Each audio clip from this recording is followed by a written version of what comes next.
आज की वीडियो में हम बात करने वाले हैं फार्माकोग्नोसी 2 सेकंड के बारे में। आज हम बात करने वाले हैं फार्माकोग्नोसी सेकंड के इम्पोर्टेंट क्वेश्चंस के बारे में, क्योंकि वह हमारे एग्जाम बहुत ही पास आ चुके हैं तो हम जल्दी जल्दी इनको सॉल्व करते हैं। ठीक है, फार्माकोग्नोसी के शॉर्ट क्वेश्चंस को देखने वाले हैं 2 मार्क्स के, जो क्वेश्चन 2 मार्क्स कैरी करते हैं। आज हम उन क्वेश्चंस को देखने वाले हैं, यूनिट 1 को और यूनिट 2 को। ठीक है, आपने फार्माकोलॉजी की भी शॉर्ट क्वेश्चंस वाली भी वीडियो देख ली होगी, विद सॉल्यूशन वाली भी देख ली होगी। ठीक है, और इंडस्ट्रियल फार्मेसी की भी शॉर्ट क्वेश्चन वाली वीडियो आपने देख ली होगी। अगर नहीं देखी है तो आप डिस्क्रिप्शन में जाके चेक कर सकते हैं। ठीक है, तो हम स्टार्ट करते हैं। तो हम यूनिट 1 का क्वेश्चंस को देखते हैं। ठीक है, ज़्यादातर हमारे यूनिट 1 में से और यूनिट 2 से आते हैं 2 मार्क्स के क्वेश्चन। ठीक है, तो इसलिए मैं जल्दी जल्दी दोनों यूनिट को ही अभी कवर कर रहा हूँ। अगर टाइम मिलता है तो मैं बाकी की 3 यूनिट को भी कवर करा दूंगा वीडियो के अंदर। ठीक है, तो हम इसे स्टार्ट करते हैं। तो हमारा सबसे पहला क्वेश्चन है basic metabolic pathway in higher plant distribution and determination. ठीक है, इसमें हमें बेसिक मेटाबॉलिक पाथवे को एक्सप्लेन करना है। ठीक है, तो यहाँ पे मैं लिख रखा है बेसिक मेटाबॉलिक पाथवे। ठीक है, तो इसके अंदर क्या होता है, in higher plant the produce different types of metabolic like glucose, starch, protein, amino acids, fats, lipids and minerals by the chemical cycles and this chemical cycles are called metabolic pathway. ठीक है, इसके अंदर क्या देखा है, difference type of metabolites होते हैं, like glucose होता है, इसके अंदर स्टार्च होता है, प्रोटीन होती है। ठीक है, अमीनो एसिड होता है, ठीक है, फैट्स होता है, लिपिड्स होते हैं और मिनरल्स होते हैं। ठीक है, और ये केमिकल साइकिल्स कंपाउंड होते हैं। ठीक है, इसको हम मेटाबॉलिक पाथवे बुलाते हैं। ठीक है, and the products of this metabolic pathway is called metabolic pathway. And जो प्रोडक्ट मिलता है हमें मेटाबॉलिक का, उसे हम जिसका हमें जो फाइनल प्रोडक्ट मिलता है उसी को हम मेटाबॉलिक पाथवे कहते हैं। ठीक है, फिर हमारा सेकंड क्वेश्चन था। ठीक है, अगर इसके अकॉर्डिंग देखें हम, ठीक है, तो ये हमारे वही इंपॉर्टेंट क्वेश्चन है, वही मैंने उसमें लिख रखे हैं। ठीक है, तो इसके अंदर हम 2020 और 21 में देखें तो एप्लीकेशन अमीनो एसिड पाथवे आया था 2 मार्क्स में। ये हमारा 7 मार्क्स में भी आ सकता है। ठीक है, बहुत बार देखने को मिल चुका है 7 मार्क्स में। ठीक है, और हमारा सिग्मिक एसिड पाथवे। ठीक है, अब की बार ज़्यादातर चांस इसके ही आने के हैं। वैसे सिग्मिक एसिड पाथवे तो हर क्वेश्चन में आया है, मतलब हर क्वेश्चन पेपर में आया है। ये कभी 2 मार्क्स में आया है, तो कभी 10 मार्क्स में आया है, तो कभी 7 मार्क्स में आया है। ठीक है, तो आप उसके अकॉर्डिंग से तैयार करके जाएँ। ये हमारा क्वेश्चन बहुत ही इंपॉर्टेंट है, दोनों ही क्वेश्चन हमारे बहुत ही ज़्यादा इम्पोर्टेंट क्वेश्चन है। ठीक है, और इसके आगे भी क्वेश्चन है। ठीक है, यूनिट 1 से, जो कि 21 से 22 में देखे जा चुके हैं, मतलब 2021 से 2022 में देखे हैं। जिसमें है हमारा पहला क्वेश्चन था differentiate primary and secondary metabolites, जिसमें 2 मार्क्स में आया है। डिफाइन रेडियो ट्रेसर टेक्निक आया है।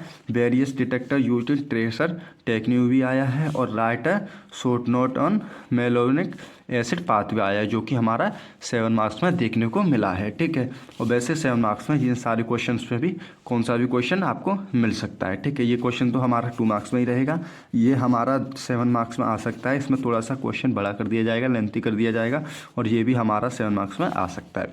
वैसे ये सारे क्वेश्चन 2 मार्क्स के लिए ही ज़्यादा इंपॉर्टेंट है। ठीक है, तो मैंने उसी के अकॉर्डिंग ने एक्सप्लेन किया है इस वीडियो में। ठीक है, तो हम आगे बढ़ते हैं। तो हमारा पहला क्वेश्चन क्या था, फिर दूसरा क्वेश्चन क्या था, डिफरेंशिएट प्राइमरी और सेकेंडरी मेटाबोलाइट्स। ठीक है, तो ये किसके होते हैं, इसे हम देखें तो ये मेटाबोलाइट्स होते हैं। ठीक है, मेटाबोलाइट्स को 2 भागों में डिवाइड किया जाता है। 2 मार्क्स में लिख रखा है, मेटाबोलाइट्स को 2 भागों में डिवाइड किया जाता है, primary metabolites and secondary metabolites.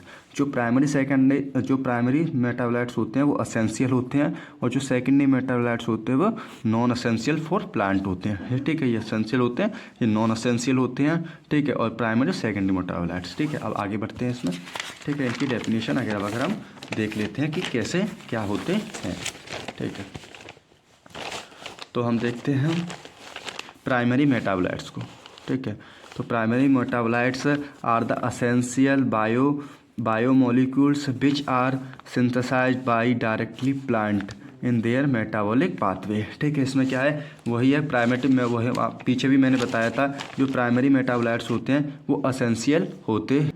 तो मैंने क्या बोला, primary metabolites are essential biomolecules. ये क्या होते हैं, पीछे भी मैंने बताया था कि प्राइमरी मेटाबोलाइट्स होते हैं, असेंशियल मेटाबोलाइट्स होते हैं। तो वही है, ये असेंशियल बायोमोलिक्यूल्स होते हैं और सिंथेसाइज डायरेक्टली प्लांट से होते हैं, तो मेटाबॉलिक पाथवे कहलाते हैं। ये मेटाबॉलिक पाथवे के अंदर आते हैं, ठीक है। They are very essential for the plant, ये बहुत ही असेंशियल होते हैं प्लांट के लिए, ठीक है। और एग्जांपल हम देखें तो प्रोटीन होता है, डीएनए होता है, आरएनए होता है, न्यूक्लिक एसिड होता है, और कार्बोहाइड्रेट्स, फैट होता है, और स्टार्च होता है, और हार्मोन्स होते हैं, ठीक है। और हमारे सेकेंडरी मेटाबोलाइट्स क्या होते हैं, secondary metabolites are the biomolecules which are synthesised in the plant by the help of primary metabolites of by the chemical process, ठीक है। इसके अंदर क्या क्या क्या है, सेकेंडरी मेटाबोलाइट्स बायोमोलिक्यूल्स होते हैं, ये भी होते हैं बायोमोलिक्यूल्स, दोनों एक सेम है, और सिंथेसाइज होते हैं प्राइमरी मेटाबोलाइट्स से। ये किससे, सेकेंडरी मेटाबोलाइट्स किससे सिंथेसाइज होते हैं, प्राइमरी मेटाबोलाइट से सिंथेसाइज होते हैं हमारे सेकेंडरी मेटाबोलाइट्स, ठीक है। और बाय द केमिकल प्रोसेस, किसके प्रोसेस में, केमिकल प्रोसेस के द्वारा सिंथेसाइज होते हैं। और secondary metabolites are the non essential for the vital life of the plants, ठीक है। क्या है, नॉन असेंशियल। पीछे भी मैंने बता रखा था कि जो प्राइमरी मेटाबोलाइट्स होते हैं वो असेंशियल होते हैं, और जो सेकेंडरी मेटाबोलाइट्स होते हैं वो नॉन असेंशियल होते हैं। फिर हमारे secondary metabolites are the rare, they are found in same plant, ये दोनों सेम प्लांट से मिलते हैं। They are not important every plant and they are present in the same hair part of the plant. ये हर एक plant में important नहीं होते हैं, बट बहुत ही सेम प्लांट में दोनों मिल जाते हैं, ठीक है। एल्केलॉइड्स एग्जांपल में अगर हम देखें तो एल्केलॉइड्स होता है, टेनिन होता है, रेजिन्स होता है, और ग्लाइकोसाइड्स होता है, और वोलेटाइल ऑयल होते हैं, ठीक है। तो फिर हमारा नेक्स्ट क्वेश्चन आता है हमारा, इसके अंदर ये था हमारा सिग्मिक एसिड पाथवे, जो कि 2 नंबर में भी मैंने बता रखा है। सिग्मिक एसिड पाथवे 2 नंबर में बता रखा है और 7 नंबर में भी बता रखा है। वैसे ज़्यादातर ये 7 नंबर के लिए इम्पोर्टेंट है हमारा क्वेश्चन, और 10 नंबर में भी पूछ लिया जाता है, मैंने बता दिया है, ठीक है। जैसा कि आगे बढ़ते हैं, तो shikimic acid pathway synthesized by aromatic amine acid, ठीक है। ये हमारा सिग्मिक एसिड पाथवे। तो shikimic acid pathway is a formation of secondary metabolites, किसकी फॉर्मेशन होती है, सेकेंडरी मेटाबोलाइट्स की फॉर्मेशन होती है सिग्मिक एसिड पाथवे, ठीक है। Like aromatic amine acid which is found in the plant, aromatic amine होते हैं, फाउंड होते हैं प्लांट से। और नेक्स्ट पॉइंट आता है, basically the shikimic acid pathway is start from the phosphoenol और पायोरेट एंड एराथ्रोसिस एंड 4-फॉस्फेट मॉलिक्यूल्स, ठीक है। जो क्या होते हैं, फॉस्फेनाइल होते हैं, पायोरेट होते हैं, जो ऑब्टेन फ्रॉम होते हैं ग्लूकोलाइसिस पाथवे साइकिल से, और ये किससे होते हैं, हमारे पेंटस फॉस्फेट पाथवे से होते हैं, HMP साइकिल के थ्रू होते हैं, ठीक है। तो फिर हमारा आता है फॉस्फेसियन पायरेट होते हैं, जो कि CH2 डबल बॉन्ड C होते हैं, जो कि फॉस्फेनाइल्स होते हैं, और COOH होते हैं। फिर हमारे आते हैं इराथ्रोस 4-फॉस्फेट होते हैं, जो कि CHO और CH सिंगल बॉन्ड OH होते हैं, और सिंगल बॉन्ड CHOH होते हैं, और सिंगल बॉन्ड CH2O होते हैं, OP होते हैं, पीमेस फॉस्फेट होता है। और यहाँ पे भी हमारा पीमेस, ये था हमारा पायरेट, समझ लो या वो समझ लो, ठीक है। फिर हमारा आता है P फॉस्फेट ग्रुप होता है, ये हमारा क्या है, P फॉस्फेट ग्रुप है, फॉस्फेट यहाँ पे यहाँ भी है, ठीक है। फिर हमारे ये किससे एक्सट्रैक्ट किए जाते हैं, DAHPS से सिंथेसाइज किए जाते हैं, जिसमें हमारा सबसे पहले क्या बनता है, DHAPS से सिंथेसाइज किए जाते हैं। तो इसमें हमारा सबसे पहले बनता है 3-डेक्सो डी एरोबिनो हेप्टोलोसेनिक एसिड और 7-फॉस्फेट बनता है, ठीक है। जिसका स्ट्रक्चर हमारा बेंजीन तो नहीं है, बेंजीन के पर बेंजीन के टाइप में है। तो यहाँ पे हमारा COOH होता है, और ये हमारे डबल बॉन्ड O होता है, और यहाँ पे हमारा OH और यहाँ पे O, और ये हमारा फॉस्फेट ग्रुप अटैच होता है यहाँ पे, ठीक है। फिर इससे आगे बढ़ते हैं हम।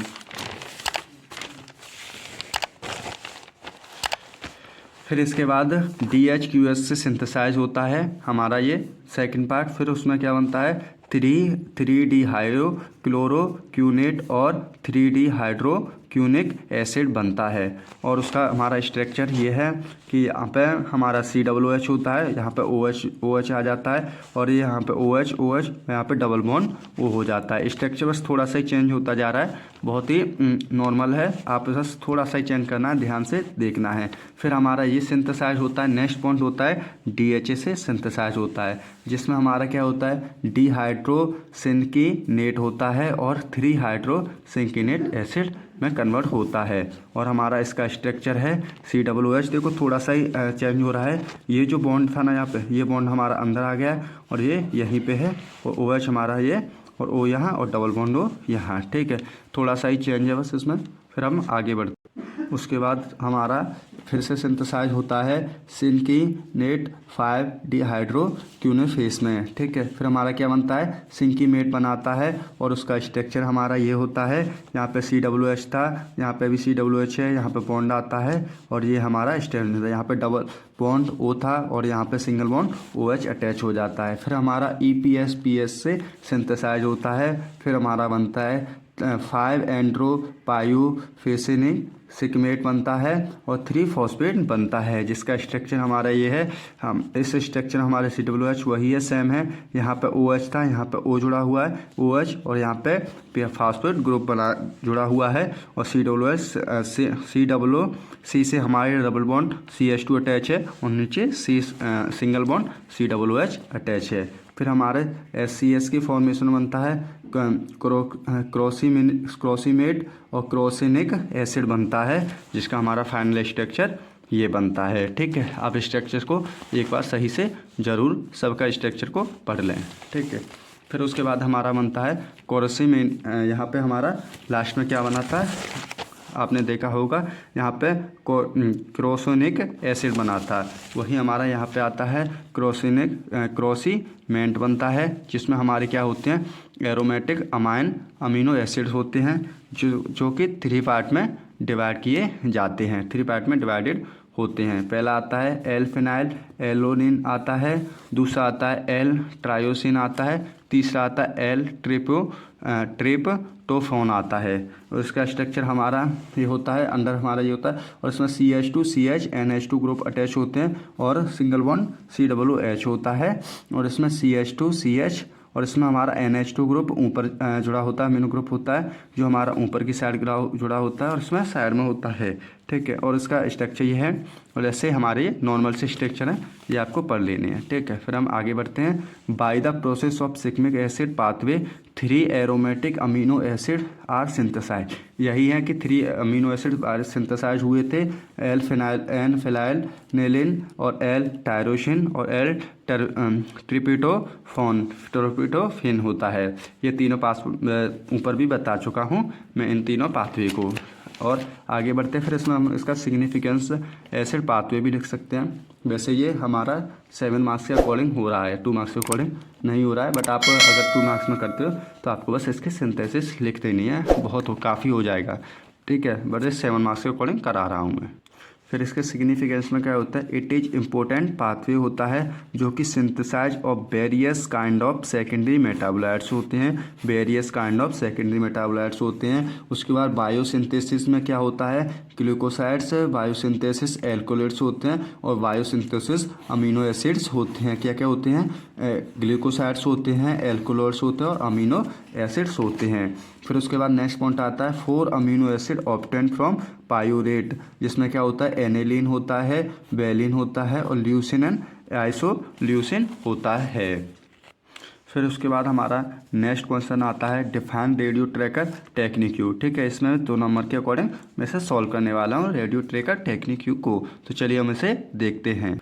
तो हमारी रेडियो एक्टिव टेक्निक क्या होती है, radio tracker technique involves the use of label the compounds. किस में यूज किए जाते हैं, लेबल्स द कंपाउंड में, to track out the various precursor and intermediate involves a different stage of the biogenetic pathway of plants। इसमें क्या किया जाता है, लेवल कंपाउंड किए जाते हैं और ट्रैक किए जाते हैं वेरियस प्रिकर्जर्स, जो वेरियस होते हैं प्रिकर्जर्स के वो हमें इसमें ट्रैक किए जाते हैं और इन्वॉल्व होते हैं intermediates involve at different stage.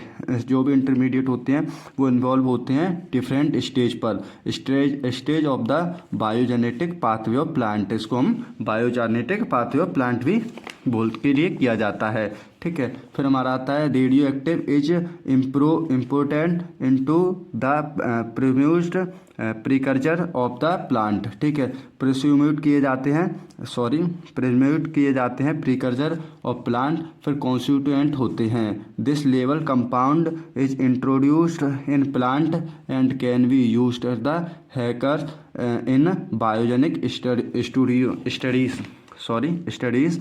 ठीक है, फिर उसके बाद आता है radio active isotopes of radio isotope remain stable during the biogenetic study.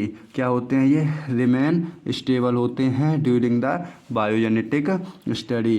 फिर उसके बाद आता है हमारा isotopes are defined as the two और more form of same element. क्या करते हैं, डिफाइन करते हैं सेम एलिमेंट के टू और मोर सेम एलिमेंट को, which is contain the equal number of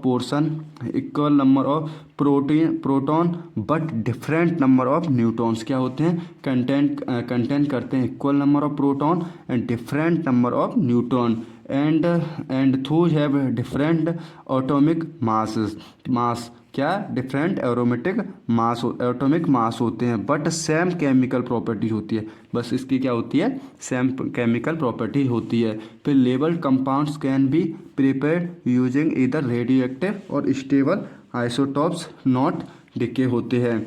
फिर in biogenetic investigation radio active carbon and hydrogen are usual होते हैं। जैसे कार्बन 12 C होता है, फिर 13 C13 होता है, C14 होता है, सॉरी यहाँ पे C20 था, और हाइड्रोजन H1 और H2 और 3H होता है। हाइड्रोजन टाइटेनियम होता है। ठीक, इसके अंदर हमें इतना ही लिखना है 2 नंबर में। अगर आप इसको स्टेप्स के अकॉर्डिंग करना चाहते हो तो मैं आपको वो भी दिखा देता हूँ कि हमें जैसे ना इसके अंदर स्टेप्स के अकॉर्डिंग कैसे लिखना है।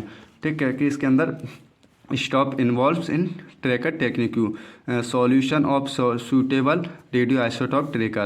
A tracker can either be radioactive isotope or stable isotope depending on the system under study। Stable isotopes are used in reversible chemical and biochemical system। In essential construction of the isotope should be able to withstand the dilution during the whole process। Physical and chemical properties of the letters should be compatible with the system under study। और half life of the tracker should be long enough till the completion of investigation। Example, tritium has half life of 12 हावर 20 हावर। तो वो वाला question हमारा वहीं पे ख़त्म होता है। कौन सा, हमने यहाँ तक कवर कर लिया है। फिर हमारा आता है various detector used in tracker technique. इसके अंदर हमें वेरियस डिटेक्टर को डिटेक्ट करना है। तो हम वेरियस डिटेक्टर को कैसे डिटेक्ट करते हैं, आइए हम देखते हैं। तो डिटेक्टर, सबसे पहले हम डिटेक्टर को देखते हैं। तो system use the analysis isotopic content. किसके लिए करते हैं, सिस्टम को यूज करते हैं एनालिसिस ऑफ आइसोटॉपिक कंटेंट के लिए। तो सबसे पहले आता है इसमें मोलर कंटेनर आता है, काउंटर आता है, मोलर काउंटर आता है। तो उसमें कहते हैं detection and measurement of the all type radiation. इसके अंदर मोलर काउंटर के अंदर क्या करते हैं, हम डिटेक्शन एंड मेजरमेंट करते हैं ऑल टाइप्स के रेडिएशन को, अल्फ़ा बीटा गामा। ठीक है, तीनों रेज के रेडिएशन को हम मेजरमेंट करते हैं इसके अंदर। फिर दूसरा आता है हमारा स्कैनिटाइजेशन काउंटर और लिक्विड स्कैनिटाइजेशन काउंटर। ठीक है, इसमें क्या होता है, इसके टेलेजर्स are use for the beta emitting radio isotopes. ठीक है, फिर हमारा आता है थर्ड ऑटो रेडियो ग्राफ, उसमें क्या होता है, to track the location of radio active isotopes, क्या करते हैं, ट्रैक करते हैं लोकेशन को, रेडियो एक्टिव के लोकेशन को ट्रैक करते हैं आइसोटॉप्स इन बायोलॉजिकल सिस्टम। फिर हमारा आता है गैस आयोनाइजेशन चैम्बर, उसमें क्या करते हैं, स्टिमुलेमेंट ऑफ द प्रिकर्सर, और दूसरा होता है मेटाबोलाइट्स रिलेशनशिप। ठीक है, ये से हमने यहाँ तक कवर कर लिया है। तो इसके बाद हम देखते हैं, आगे बढ़ते हैं। तो यहीं तक थी हमारी फर्स्ट यूनिट में। अब तक हमारे यही क्वेश्चन देके गए थे प्रीवियस क्वेश्चन पेपर में, तो वो हमने सॉल्व कर लिए। अब हम बढ़ते हैं अपने सेकंड यूनिट की तरफ। तो सेकंड यूनिट का सबसे पहला क्वेश्चन है हमारा therapeutic and commercial application of सेना एंड विनका।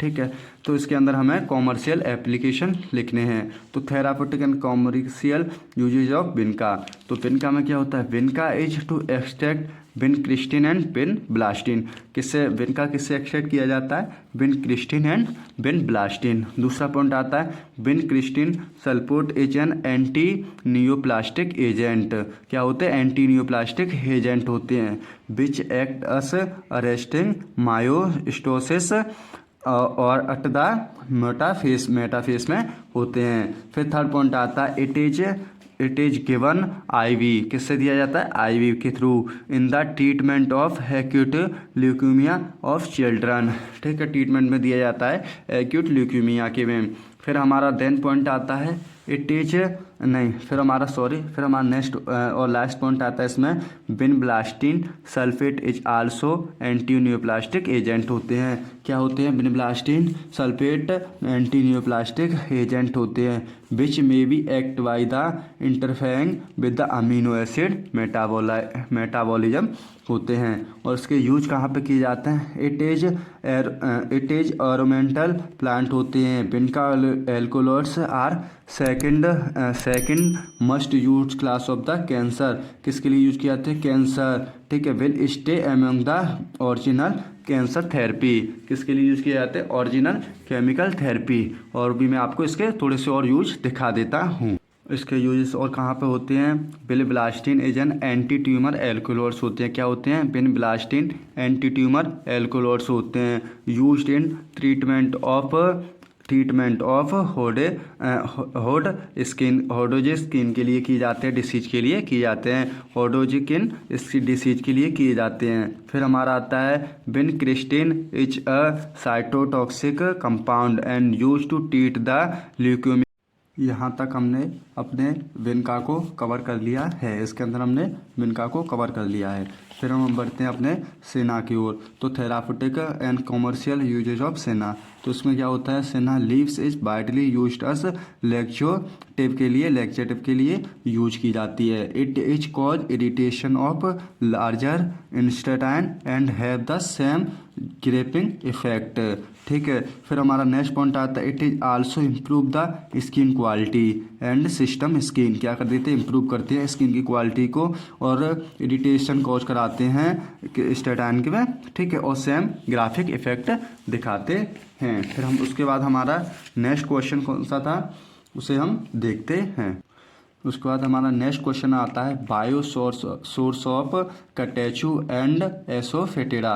उसमें सबसे पहले हम कटेचू को देखने वाले हैं। तो catechu is obtained from dried aqueous extract of leaves, किससे एक्सट्रैक्ट किए जाते हैं, ड्राइड एक्सट्रैक्ट ऑफ लीव्स किए जाते हैं, एंड यंग सोर्स ऑफ विनकरिया ग्रैम्बियर और फैमिलीज की क्या होती है, रूबी केसिया होती है। फिर उसमें आता है हमारा एस्टोफीडिया क्या होता है, एस्टोफीडिया एच एन एलोई गम होता है और रेजिन ऑब्टेंड होता है, किससे, रेजिन से ऑब्टेंड होता है। एच एन exudation by incising of the decapitated rhizome and roots of ferula asafoetida and एफोफिसिडेरा और इसकी फैमिली क्या होती है, यूमेली फेरिए होती है। फिर उसके बाद हमारा नेक्स्ट क्वेश्चन आता है composition and therapeutic use of gentian and benzoin. Gentian क्या होता है, gentian is obtained from dry root and rhizomes of gentiana lutea its extra. और इसकी फैमिली क्या होती है, जिनेटिना केसीआई, और इसके यूजेस क्या होते हैं, it is used on of the best strength of the human system, stimulating the liver, क्या होता है, stimulating the liver, gall bladder and digestive system, and it is an excellent tonic combined with pyruvative in order or to prevent the debilitating effect।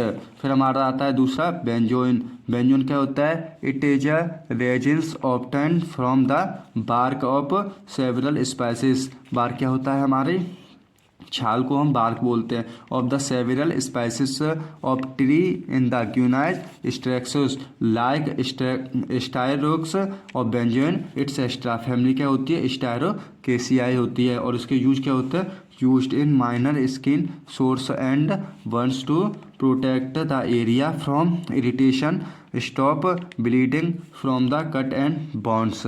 और दूसरा क्या होता है हमारा, used at expectorants, कंपेटिव, antiseptic, diuretics and natural flavouring agent. हम बढ़ते अपने नेक्स्ट क्वेश्चन की ओर। नेक्स्ट क्वेश्चन इसके अंदर है हमारा डिफरेंट स्पाइसेस ऑफ सीना। फिर हमारा इसमें क्या आता है, एलेक्जेंड्रम सीना आता है, और टेनेवेली सीना आता है, और फोलियाई सीना आता है, और केसियाई सीना आता है। फिर उसके बाद हमारा नेक्स्ट क्वेश्चन आता है test for resins, chemical test for resins की। रेजिन्स के अंदर हमारे कौन से केमिकल टेस्ट होते हैं, तो for the identification of resins acid value होता है, और सैफनिफिकेशन वैल्यू होता है, और आयोडीन वैल्यू होता है। फिर उसके बाद हमारा नेक्स्ट क्वेश्चन आता है what is the bio source and medicinal usages of benzoin clove, जिसमें हम सबसे पहले बायोलॉजिकल सोर्स देखते हैं क्लोव के। तो बायोलॉजिकल सोर्स क्या है, clove is obtained from dried flowers buds of eugenia caryophyllus. उसकी फैमिली क्या होती है, माइट्रोकेसियाई, और यूजेस क्या होते हैं, एंटीसेप्टिक होता है, और टूथपेस्ट होता है, और एंटी बैक्टीरियल होता है, और लोकल एनेस्थेटिक्स और कॉस्मेटिक प्रिपरेशन में इसका यूज किया जाता है। फिर उसके बाद हमारा नेक्स्ट क्वेश्चन आता है 7, define tannin, write the chemical test of tannins. क्या करना, डिफाइन करना है हमें टेनिन के केमिकल टेस्ट को, और टेनिन्स को डिफाइन करना है। तो टेनिन क्या होता है, they are naturally occurring non nitrogenous compound होते हैं। क्या होते हैं, नॉन नाइट्रोजीनियस कंपाउंड होते हैं। Tannin are water soluble polyphenols that are present in many plants food. They are have been reported to be responsible for decrease in food intake, growth, root, food efficiency, net metabolism, energy and protein distribution in experimental animals। फिर हम बढ़ते हैं अपने next question की ओर। ठीक है, फिर हमारा नेक्स्ट क्वेश्चन में इसके अंदर भी हमारा chemical test of for tannin रह गया था। तो केमिकल टेस्ट कौन से होते हैं, गोल्ड वेटर्स स्किन टेस्ट होता है, जिलेटिन टेस्ट होता है, टेस्ट विद FeCl3 होता है, और फेनाजोन टेस्ट होता है, और मैच स्टिक टेस्ट होता है। फिर उसके बाद देन हमारा क्वेश्चन आता है right biological source and chemical question tea and taxon.